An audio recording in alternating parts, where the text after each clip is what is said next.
샬롬, 주님의 평강이 여러분과 함께하기를 기원합니다. 오늘 성경 읽기와 말씀 묵상을 통해 하나님의 말씀을 깨닫는 지혜와 기도하고 간구하는 모든 것들 위해 응답의 열매가 충만하기를 소망합니다. 오늘 성경 읽기 내비게이션은 사무엘하 18장입니다. 이에 다윗이 그와 함께한 백성을 찾아가서 천부장과 백부장을 그들 위에 세우고 다윗이 그의 백성을 내보낼세 3분의 1은 요압의 휘하에 3분의 1은 스루야의 아들 요압의 동생 아비새의 휘하에 넘기고 3분의 1은 가드 사람 이때의 휘하에 넘기고 왕이 백성에게 이르되 나도 반드시 너희와 함께 나가리라. 백성들이 이르되 왕은 나가지 마소서. 우리가 도망할지라도 그들은 우리에게 마음을 쓰지 아니할 터이요 우리가 절반이나 죽을지라도 우리에게 마음을 쓰지 아니할 터이라. 왕은 우리 10,000명보다 중하시오니 왕은 성읍에 계시다가 우리를 도우심이 좋으니이다. 너희가 좋게 여기는 대로 내가 행하리라. 하고 문 곁에 왕이 섬에 모든 백성이 100명씩 1000명씩 배를 지어 나가는지라. 왕이 요압과 아비새와 이때에게 명령하여 이르되 나를 위하여 젊은 압살롬을 너그러이 대우하라. 하니 왕이 압살롬을 위하여 모든 군 지휘관에게 명령할 때 백성들이 다 들으니라. 이에 백성이 이스라엘을 치러 들로 나가서 에브라임 수풀에서 싸우더니 거기서 이스라엘 백성이 다윗의 부하들에게 패하매 그날 그곳에서 전사자가 많아 20,000명에 이르렀고 그 땅에서 사면으로 퍼져 싸웠으므로 그날의 수풀에서 죽은 자가 칼에 죽은 자보다 많았더라. 압살롬이 다윗의 부하들과 마주치니라. 압살롬이 노새를 탔는데 그 노새가 큰 상수리나무 번성한 가지 아래로 지날 때 압살롬의 머리가 그 상수리나무에 걸리매 그가 공중과 그 땅 사이에 달리고 그가 탔던 노새는 그 아래로 빠져나갔지라. 한 사람이 보고 요압에게 알려 이르되 내가 보니 압살롬이 상수리나무에 달렸더이다. 요압이 그 알린 사람에게 이르되 네가 보고 어찌하여 당장에 쳐서 땅에 떨어뜨리지 아니하였느냐? 내가 네게 은 10개와 띠 하나를 주었으리라. 내가 내 손에 은 1,000개를 받는다 할지라도 나는 왕의 아들에게 손을 대지 아니하겠나이다. 우리가 들었거니와 왕이 당신과 아비새와 이때에게 명령하여 이르시기를 삼가 누구든지 젊은 압살롬을 해하지 말라 하셨나이다. 아무 일도 왕 앞에는 숨길 수 없나니 내가 만일 거역하여 그의 생명을 해하였더라면 당신도 나를 대적하였으리이다. 나는 너와 같이 지체할 수 없다. 하고 손에 작은 창 셋을 가지고 가서 상수리나무 가운데서 아직 살아있는 압살롬의 심장을 찌르니 요압의 무기를 든 청년 10명이 압살롬을 에워싸고 쳐 죽이니라. 요압이 나팔을 불어 백성들에게 그치게 하니 그들이 이스라엘을 추격하지 아니하고 돌아오니라. 그들이 압살롬을 옮겨다가 숲을 가운데 큰 구멍에 그를 던지고 그 위에 매우 큰 돌 무더기를 쌓으니라. 온 이스라엘 무리가 각기 장막으로 도망하니라. 압살롬이 살았을 때 자기를 위하여 한 비석을 마련하여 세웠으니 이는 그가 내 이름을 전할 아들이 내게 없다 하고 말하였습니다. 그러므로 자기 이름을 기념하여 그 비석에 이름을 붙였으며 그 비석이 왕의 골짜기에 있고 이제까지 그것을 압살롬의 기념비라 일컫더라. 사독의 아들 아히마아스가 이르되 청하건대 내가 빨리 왕에게 가서 여호와께서 왕의 원수 갚아주신 소식을 전하게 하소서. 요압이 그에게 이르되 너는 오늘 소식을 전하는 자가 되지 말고 다른 날에 전할 것이니라. 왕의 아들이 죽었나니 네가 오늘 소식을 전하지 못하리라. 요압이 구스 사람에게 이르되 네가 가서 본 것을 왕께 아뢰라. 구스 사람이 요압에게 절하고 다름질하여 가니 사독의 아들 아히마아스가 다시 요압에게 이르되 청하건대 아무쪼록 내가 또한 구스 사람의 뒤를 따라 달려가게 하소서. 내 아들아, 너는 왜 달려가려 하느냐? 이 소식으로 말미암아서는 너는 상을 받지 못하리라. 하되 그가 한사코 달려가겠노라 하는지라. 요압이 이르되 그리하라. 아히마아스가 들길로 다름질하여 구스 사람보다 앞질러 가니라. 때에 다윗이 두 문 사이에 앉아있더라. 파수꾼이 성문 위층에 올라가서 눈을 들어보니 어떤 사람이 홀로 달려오는지라. 파수꾼이 외쳐 왕께 아뢰매 왕이 이르되 그가 만일 혼자면 그의 입에 소식이 있으리라. 할 때에 그가 점점 가까이 오니라. 파수꾼이 본즉 한 사람이 또 달려오는지라. 파수꾼이 문지기에게 외쳐 이르되 보라! 한 사람이 또 혼자 달려온다! 그도 소식을 가져오느니라. 내가 보기에는 앞선 사람의 다름질이 사독의 아들 아히마아스의 다름질과 같은 이이다. 그는 좋은 사람이니 좋은 소식을 가져오느니라.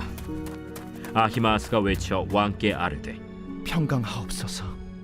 왕 앞에서 얼굴을 땅에 대고 절하며 이르되 왕의 하나님 여호와를 찬양하리로소이다. 그의 손을 들어 내 주왕을 대적하는 자들을 넘겨주셨나이다. 젊은 압살롬은 잘 있느냐? 아히마아스가 대답하되 요압이 왕의 종 나를 보낼 때에 크게 소동하는 것을 보았사오나 무슨 일인지 알지 못하였나이다. 물러나 거기 서 있으라. 하매 물러나서 서 있더라. 구스 사람이 이르러 말하되 내 주 왕께 아랠 소식이 있나이다. 여호와께서 오늘 왕을 대적하던 모든 원수를 갚으셨나이다. 젊은 압살롬은 잘 있느냐? 내 주 왕의 원수와 일어나서 왕을 대적하는 자들은 다 그 청년과 같이 되기를 원하나이다. 왕의 마음이 심히 아파 문 위층으로 올라가서 우니라. 그가 올라갈 때에 말하기를 내 아들 압살롬아, 내 아들 압살롬아, 차라리 내가 너를 대신하여 죽었다면 압살롬 내 아들아, 내 아들 압살롬아, 내 아들아 하였더라.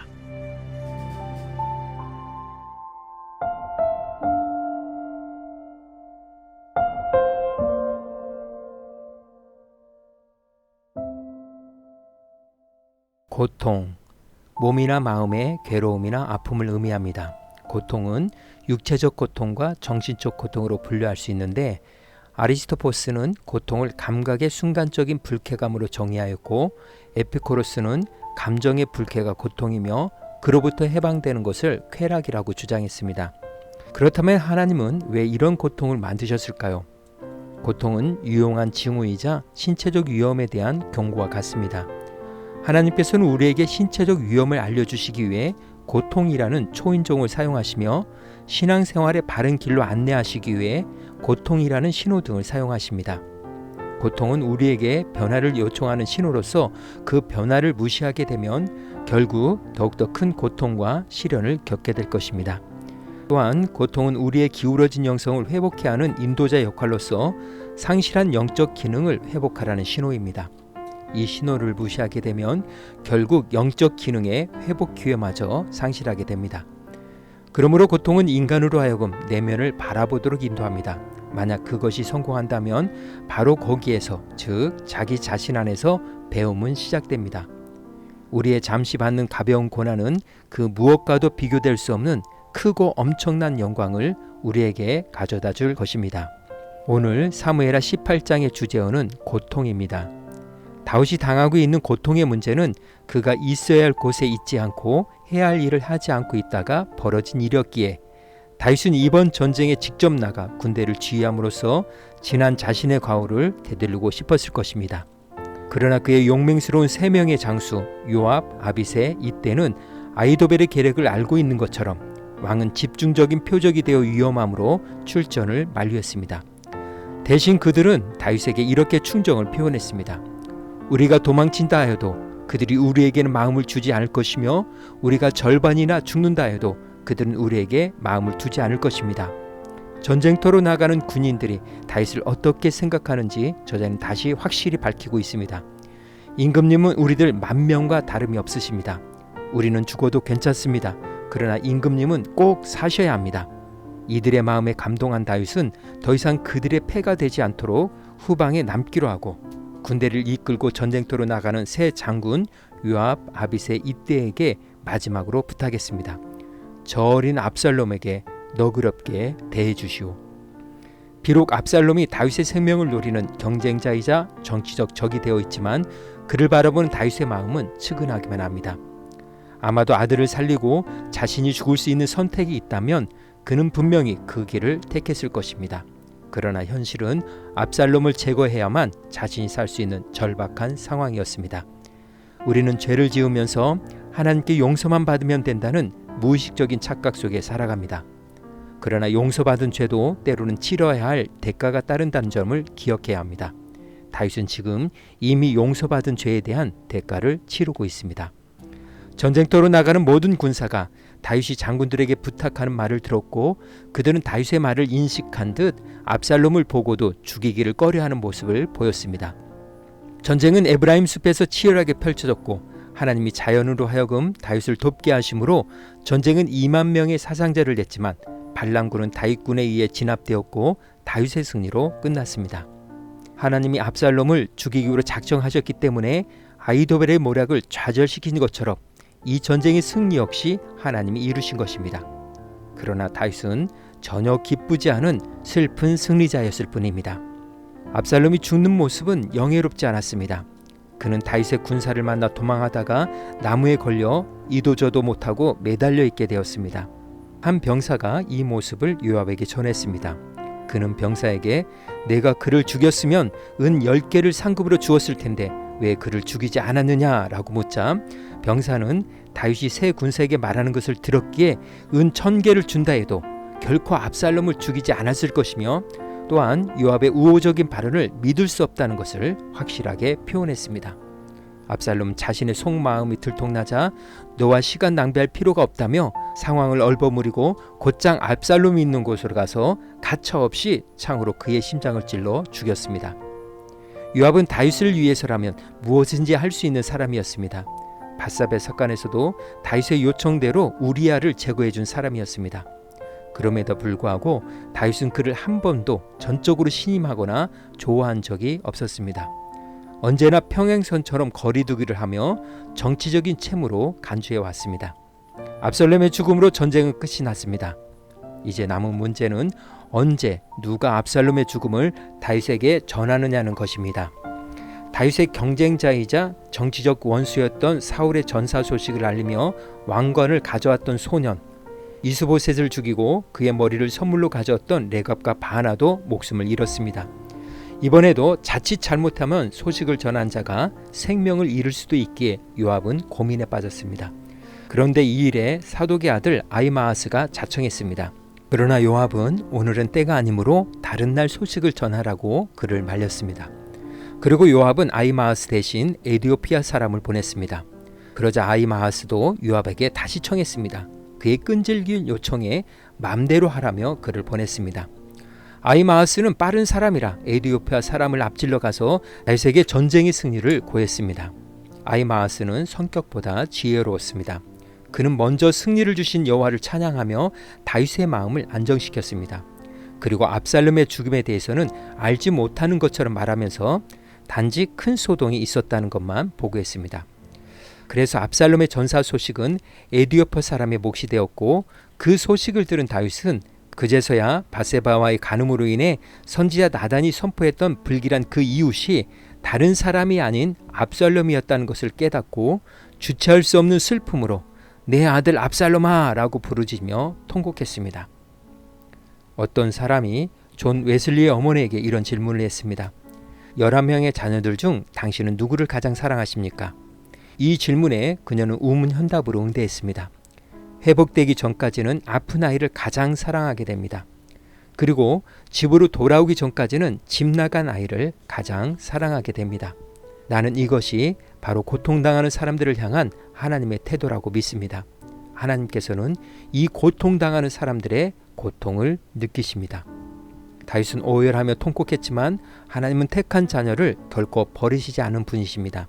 책망하시고 징계를 내리실지언정 버리시지는 않습니다. 저자는 다윗의 통곡 이면에 그 사실을 숨겨두었습니다. 오늘 구약성경 읽기 내비게이션은 사무엘하 18장 고통이었습니다. 이 시간 기도의 자리로 나아갑니다. 비록 하나님이 다윗을 처벌 대상으로 삼으셨고 그를 징계하고 계시지만 한순간도 그를 버리시지 않았습니다. 하나님의 은혜는 오늘을 사는 우리에게도 동일합니다. 말씀의 교훈을 생각하며 기도의 자리로 나아갑니다.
사랑의 하나님, 고통의 시간을 통해 하나님을 바라보는 다윗처럼 내 삶의 아이러니 속에서 하나님의 초인종과 신호등을 인식하고 잘 지켜나가는 믿음의 삶이 되기를 소망합니다.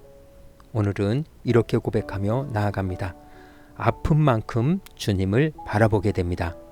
예수님의 이름으로 기도합니다. 아멘. 이제 음악이 마칠 때까지 자유롭게 기도합니다. 하나님께서 우리의 기도에 귀 기울여 주십니다.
우리의 기도를 들으신 하나님께서 오늘도 동행하십니다.